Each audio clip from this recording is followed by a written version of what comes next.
Bonjour et bienvenue dans notre nouvelle émission, le tête-à-tête décideur, consacrée aujourd'hui à la mutation digitale de la gestion des ressources humaines. Les DRH devant désormais faire face à de multiples challenges économiques et sociaux, l'innovation digitale s'établit comme étant le seul levier permettant de faire converger les aspirations individuelles des salariés avec les contraintes opérationnelles des employeurs. C'est donc parce qu'il est désormais possible de répondre à toutes ces contraintes en s'amusant que nous accueillons Raphaël Micheli, fondateur de l'entreprise We Are Learning, qui va nous parler du jeu vidéo, le Serious Game, dédié à la performance de la fonction RH. Bonjour. Bonjour. Alors, vous êtes actuellement le fondateur de l'entreprise We Are Learning. Quelle est sa spécificité sur le marché ? Alors, We Are Learning, on se définit comme un agilitateur RH. Donc, un agilitateur RH, qu'est-ce que c'est ? Donc, vous savez que la fonction RH, elle a pour réputation d'être un centre de coûts qui gère aussi un certain nombre de risques sociaux. Nous, ce qu'on a choisi avec We Are Learning, c'est d'inverser cette tendance et de dire, au final, au travers d'une ingénierie digitale, qui va porter sur le recrutement, sur le onboarding et sur la formation, et de garantir une performance économique, c'est-à-dire la réduction des coûts, compression d'un certain nombre de coûts inhérents au process de l'entreprise, et garantir aussi de la performance sociale, c'est-à-dire sur l'engagement, l'implication des collaborateurs, sur aussi leur développement personnel. Donc voilà, l'agilitateur RH, il se définit comme ça, c'est vraiment de dire, voilà, ce qui était un centre de coûts, on en fait un centre de profit économique, et ce qui était un facteur de risque, ça devient pour le candidat, pour le salarié, un sujet d'épanouissement personnel. Alors, quel état des lieux vous faites aujourd'hui de l'innovation globalement dans le secteur des RH ? Alors l'innovation dans le secteur des RH, elle est réelle, il y a une vraie révolution digitale qui est en train d'arriver, elle est réelle sur le secteur du recrutement, elle est réelle sur la formation, avec les Serious Games adaptatives, sur lequel nous on intervient aussi, avec la réalité virtuelle. Elle est un peu moins sur le secteur du onboarding. Pourquoi ? Parce que c'est un secteur, nous, sur lequel on est pionnier, où il n'y a pas réellement de solutions qui sont proposées. Nous, on propose une solution qui s'appelle Meet My Company, où on fait vraiment l'intégration opérationnelle des collaborateurs au travers d'un jeu vidéo. Cette innovation, elle existe, mais elle est très compartimentée. Or, la fonction RH, c'est une fonction qui est interconnectée, elle est poreuse. Quand on va commencer à faire un recrutement, derrière, c'est bien d'enchaîner sur effectivement un process d'intégration. Ce process d'intégration, c'est bien peut-être de le coupler avec de la formation, donc tout est imbriqué. C'est pour ça que nous, on a une approche globale de la fonction RH, où on va proposer une plateforme qu'on appelle l'Enterprise Gaming Platform, qui va être une plateforme dédiée à la gestion des ressources humaines aux jeux vidéo, sur lequel on va pouvoir déployer des solutions sur le recrutement, sur le onboarding opérationnel et sur la formation. Donc finalement, vous diriez qu'être agilitateur RH, c'est un peu border la fonction RH ? Oui, tout à fait, c'est border la fonction RH, c'est englober la fonction RH dans toute sa dimension. Mais pas que, c'est-à-dire que cette fonction RH, nous, ce qu'on souhaite lui apporter et ce qu'on souhaite garantir à nos clients, c'est vraiment de la performance économique et sociale, comme je le disais tout à l'heure.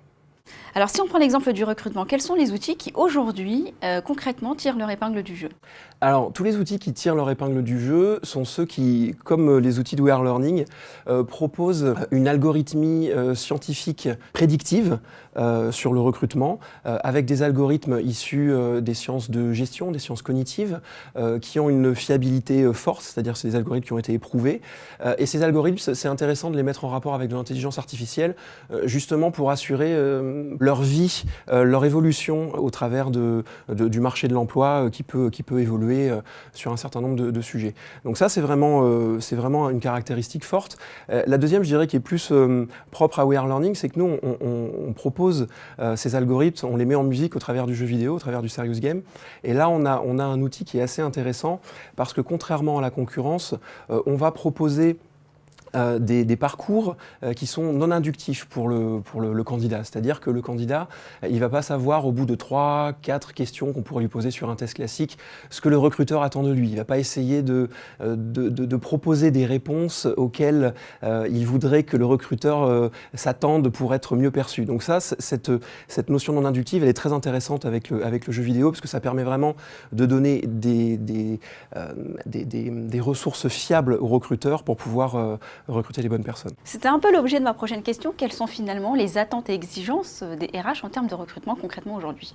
Alors, En termes de recrutement, c'est vrai que le process de recrutement, ce qu'ils veulent avant tout, c'est de l'agilité, c'est-à-dire la rapidité de déploiement, une facilité de déploiement de leur process, et c'est aussi avant tout de la fiabilité. Si je me permettais de prendre ma casquette de chef d'entreprise, là, où nous on recrute chez Wear Learning en ce moment, c'est vrai que quand on recrute, ce qu'on veut avant tout, c'est pas se tromper. Donc ça, c'est pour ça qu'on a mis en place des algorithmes prédictifs et cette dynamique prédictive au travers d'un serious game qui s'appelle Futurum Vitae, dans lequel justement on va mettre en place un certain nombre de matching, c'est-à-dire de compatibilité entre le candidat et l'entreprise sur un certain nombre de thématiques qui vont être de la compatibilité fonctionnelle, de la compatibilité collaborative, de la compatibilité opérationnelle. Alors derrière ça, qu'est-ce qu'il y a, la compatibilité collaborative, vous le sentez bien, c'est-à-dire quelle est la logique individuelle du candidat et comment elle va s'inclure dans la dynamique de l'équipe et dans la dynamique collective de l'entreprise. Donc quand on arrive à croiser toutes ces données, à faire avoir ces compatibilités, on a une offre qui est très performante et qui va être fiable pour les recruteurs. Alors vous qui êtes justement en back-office et qui voyez énormément de choses, quel bilan vous faites aujourd'hui du sourcing, du profilage de nos jeunes ? C'est vrai que moi je dirais que c'est pas forcément une question d'âge. On a que ce soit des personnes qui sont en recherche d'emploi ou que ce soit des DRH, ils ont les mêmes enjeux. Cet enjeu, il est le suivant, c'est de proposer au candidat qui va être recruté un poste dans lequel il va pouvoir s'épanouir. Si le candidat s'épanouit dans son poste, il va mettre au service de l'entreprise ses compétences et son savoir-faire. Et s'il met ses compétences et son savoir-faire au service de l'entreprise va gagner en productivité et va accroître ses performances économiques. Donc il y a un phénomène de don contre don qui est très intéressant, qu'il faudrait peut-être plus prendre en compte que de ne faire les recrutements que sur le simple curriculum vitae. Et c'est pour ça qu'on a appelé ce serious game le Futurum Vitae. Qui est plutôt obsolète de nos jours, on peut se le dire. On peut dire que le curriculum vitae est de plus en plus laissé de côté.